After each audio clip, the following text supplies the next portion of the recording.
In this video clip, we'll talk about a few more methods of physical control, and before we move on to chemical methods of control, chemical disinfectants and antiseptics. All right, so a few more physical methods for control. Now, temperature is really the biggie, but we also have desiccation, and as the name suggests, that just refers to drying. You remove the moisture from substances.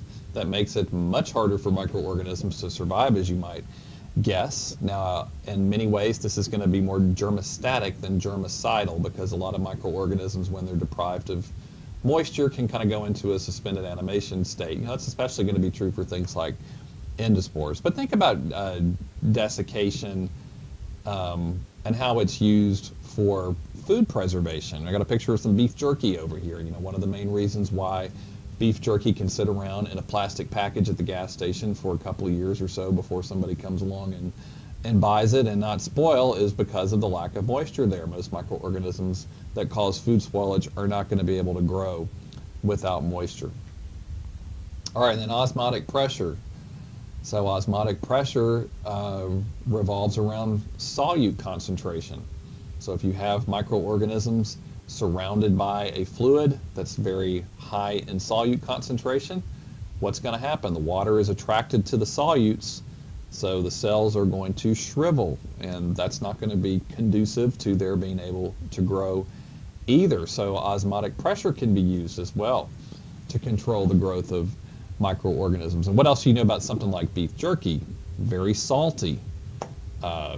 So not only is it desiccated, but there's a high salt content there as well. So those two things together help preserve foods. And think about, you know, before we had refrigeration available, how did people preserve their things like meat for longer periods of time? They were always salted and or dried to help preserve them. Think about country ham and how salty that is. And country ham can sit out. It doesn't have to be refrigerated because you know, there's so much osmotic pressure in there, most microorganisms can't grow. Same thing for canned goods. You know, a lot of canned goods are very, very salty, high in sodium, and that's creating osmotic pressure, so that if you do have microorganisms in there that have survived the canning process, they're going to be inhibited by the osmotic pressure.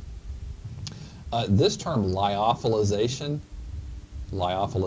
that's the scientific term for freeze drying, where you freeze something and simultaneously suck the moisture out of it. And that's a method that's used to preserve things, including microorganisms. Now, sometimes you want to preserve microorganisms so that they can be used later in a laboratory. And so it's not unusual for many types of bacteria can be lyophilized, so you can actually buy them as lyophilized or freeze-dried powders, and you add fluid back, and those dried cells will reanimate and start to grow. Or I pulled up this image as well. These are some GI gastrointestinal flora capsules. So these are capsules that contain freeze-dried friendly bacteria for your gastrointestinal tract. So sometimes lyophilization is used to preserve microorganisms. How about radiation? So radiation is something that can also be used, a physical method for controlling microorganisms. Now, anything that travels in a ray, any type of energy traveling in a ray, can be considered radiation. Different types of radiation vary, and if you're thinking about them traveling in waves, what's the distance between the peaks of those waves that occur? That's called the wavelength. And wavelengths are generally measured in nanometers, abbreviated there, nm, that's a billionth of a meter. And so in general, the closer together the waves of some form of radiation are, the higher energy those waves are, and they're going to be more damaging to organic molecules of living things. And the further apart those waves are, in general, the less damaging those rays are. So radiation includes all kinds of things. It includes gamma irradiation, gamma rays. Those are the most damaging types. And when you're thinking about radiation, dangerous types of radiation, you're generally thinking about that form. You know, if we had a nuclear power plant meltdown, for example, we would be worried about being exposed to gamma irradiation. X-rays, you guys know X-rays can be used for imaging, but you also know that those are not things you want to expose yourself to for a long period of time because they can damage organic molecules as well. Ultraviolet, UV light, you guys know ultraviolet light is not something you want to expose yourself to a lot of because it also can be damaging. Then visible light, the light that we use to help us see things, that's a type of radiation as well. Infrared, that's like heat rays. Microwaves, like you would have in a microwave oven. Radio waves used for communication are also types of radiation. So down here on this end of the spectrum, that's where you're really getting into the types of radiation, the types of ray forms of energy that can be used for microbial control. All right, gamma rays and X-rays are considered to be ionizing forms of radiations. That's because they're going to hit molecules and knock electrons off and ionize molecules. And now those molecules have properties that they didn't have before, so they're going to start reacting with things that they're not supposed to react with. And so if you get exposed to enough of those, the important molecules inside cells get all screwed up and the cell is going to die.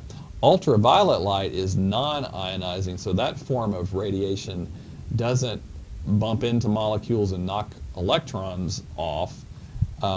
Instead, what it does is it mutates DNA, and your textbook goes into a little bit more information about that. It causes adjacent thymines that are present on a DNA strand to cross-link with each other, and so that's damaging to the DNA. But you know, all of these things, you know, the reason why they're dangerous for you is because they wind up damaging important molecules in your cells. Ultraviolet light, you know, when you get a sunburn, you know, why have you experienced the sunburn? It's because the ultraviolet light has damaged the DNA in the cells of your epidermis and your skin, and those cells die.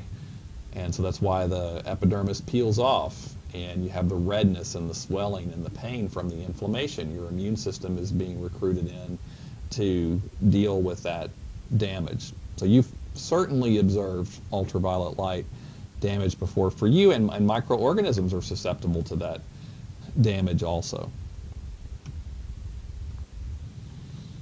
All right, so what are ionizing forms of radiation used for? How are they used in microbial control? So again, this is going to involve X-rays and gamma rays. So these can be used deliberately. You can expose things to these forms of radiation to try to kill any microorganisms that are present. All right, so there are certain drugs and vaccines that can be exposed to this. You just have to be careful. You want to make sure that the drug, the chemical drug or the vaccine itself is not damaged by this type of radiation. Medial instruments, that should be medical instruments and not medial. In some cases, can be treated with ionizing radiation to sterilize. There actually are some tissues for grafting.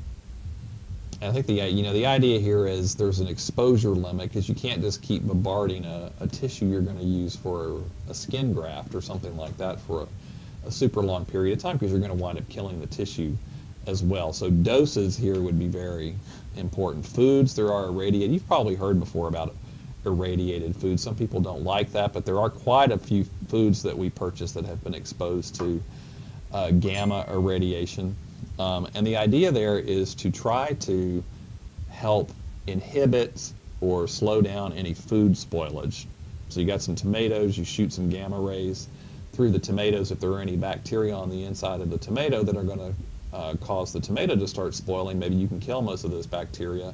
And now the tomato can sit out on the grocery store shelf for a long period of time before you wander by and purchase it. This is a diagram I found too, which is showing you, this is an image which is supposed to be discouraging fear of irradiation of foods and showing how helpful it is and how many different things that we encounter that are exposed to gamma irradiation. But even a lot of the meats you buy in the grocery store have been irradiated to try to kill as many microorganisms that might be present. Extends the shelf life of those. Non-ionizing, so your ultraviolet light can be used for disinfection. And now ultraviolet light doesn't penetrate surfaces very well.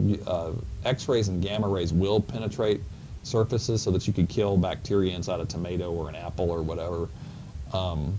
Ultraviolet light would not do that. It doesn't penetrate surfaces, but it is good for causing DNA damage of microorganisms that might be present on surfaces. And if you accumulate enough of that damage, there's enough mutation of the DNA that takes place, those microorganisms are going to wind up dying.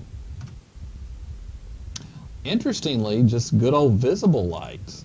You guys might remember back in chapter 6 we talked about how many bacteria are sensitive to visible light. If you're going to incubate them in a laboratory, you put them in a dark incubator because they can't handle visible light. Even that type of radiation can be damaging to the important molecules inside their cells. So there are some people who have figured out that, say, in an operating room, you don't really need to use ultraviolet light. You can just shine a very intense, regular old visible light in the operating room for some certain period of time, and that will kill a lot of the microorganisms that are present on surfaces. That's a whole lot safer for healthcare workers. If you're a healthcare worker, you want to limit your exposure to ultraviolet light. The visible light's not going to be nearly as much of a concern.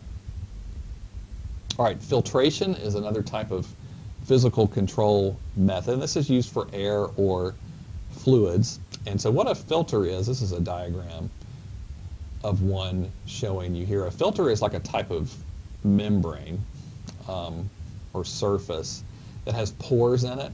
And the pores are so tiny that they will allow gases in the air to pass through, or liquids, water, to pass through.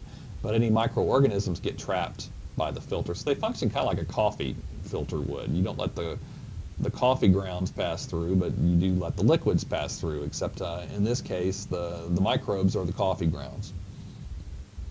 So there are different types of filters with different pore sizes. So you can purchase filters for filtering fluids that have pore sizes that are so tiny that they'll even trap viruses. So you can actually achieve sterility with one of these types of filters. So this is showing you in a laboratory setting how these are sometimes used. You've got a flask down here that you're collecting a sterilized fluid into, and you've got an upper chamber here. You pour your fluid in here, and there's a vacuum over here that creates suction and pulls that fluid through the filter, and your microorganisms are going to get trapped there on the surface. If you guys have heard of HEPA filters before, some people need HEPA filters in their homes to help out with allergies, and there are certain types of equipment that include HEPA filters as well, and their job is to remove microbes and other particles from the air, things like pollen that might trigger allergies. But that's another type of physical process that's sometimes used to control microbes. All right, so that's going to wrap up our physical methods for microbial control. In the fourth video clip for Chapter 9, we'll start talking about some of the different chemical agents that are used for microbial control, disinfectants and antiseptics, things